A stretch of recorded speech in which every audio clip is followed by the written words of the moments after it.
Apple's gearing up to announce a slew of upgrades to its popular products at its big Wednesday event. Joining us from San Francisco to preview what's expected, Tong, host and editor of CNET's Apple Byte. All right, I understand that Apple basically wants to become Big Brother. It wants to control my whole life.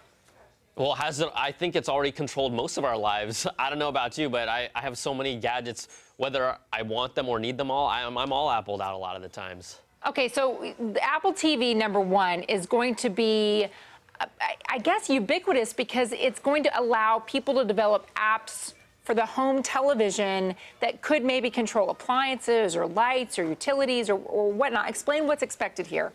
Yeah, well, this is Apple's set-top box. It's called the Apple TV. We know in the past it's been used to, play movies, stream things like Netflix, play your music collection, but not too much beyond that, and also stream video content from other services. Now, what Apple's trying to do is really make this a part of the their central hub of the living room to not only do those things, but now also be the center of some of your home appliances. We call these things like smart appliances, whether it's turning on your lights, opening your garage. This could be kind of that central point of that. In addition, though, the big thing that is yet to come, and we were hoping to see this year, would be for Apple to release their own streaming TV subscription service.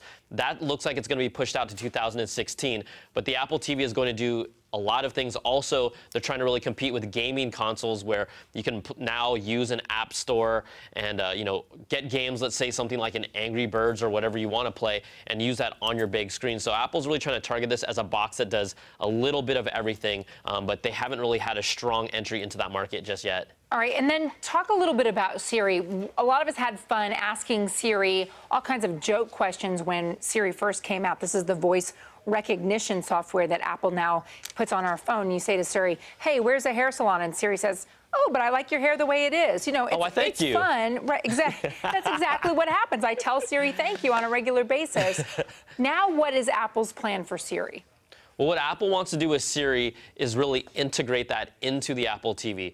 So, we've talked about this set-top box of watching videos and navigating it, but a lot of times we've always had to use a remote. We've seen voice recognition on other platforms like Amazon's Fire TV, where you can speak into it, say something like the title of a movie, and then it shows up where that movie is. Maybe it's an app that has that same name, but we want to use voice recognition to make navigating a lot easier, and it's expected that we'll see Siri as part of the Apple TV as well. When it comes to our phones, the new and improved phones may have a sensitivity to how hard we touch them, right?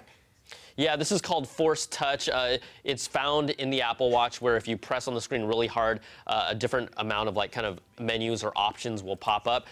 The rumors and the talk is that Apple is looking to integrate this into the upcoming iPhone 6s that we expect to see announced tomorrow, where if you press harder on your screen, let's say you want to go, you're using their Maps app, instead of having to find a destination, then choose how to get there or what you want to do, if you held really hard on that map location, it would instantly take you to the turn-by-turn directions. So kind of like shortcuts to make things a little easier for you, depending on how you use it. And we're also showing right now a graphic on the screen that says improved front-facing cameras. I didn't realize until very recently that there was a difference in the quality between the front-facing and the backward-facing cameras on the phone. And secondly, more megapixels. Here's my question, though. With all of those extra megapixels, doesn't that just take up more storage room on my phone? It does. It also, gives a little more higher fidelity, higher quality, photos for you as well, which a lot of people love. And, when we talk about the front-facing camera, I think really the evolution and just the explosion of the selfie has contributed to people wanting a better front-facing camera that when you take pictures of yourself. But the other thing is that Apple's camera is expected to not only get, higher megapixels, a higher resolution, but also the ability to shoot 4K video, which would be a first time for Apple's phone. Just remember, the more selfies you post, the crazier you seem. Brian, thank you. I don't have many, so I'm okay. You and me both, buddy.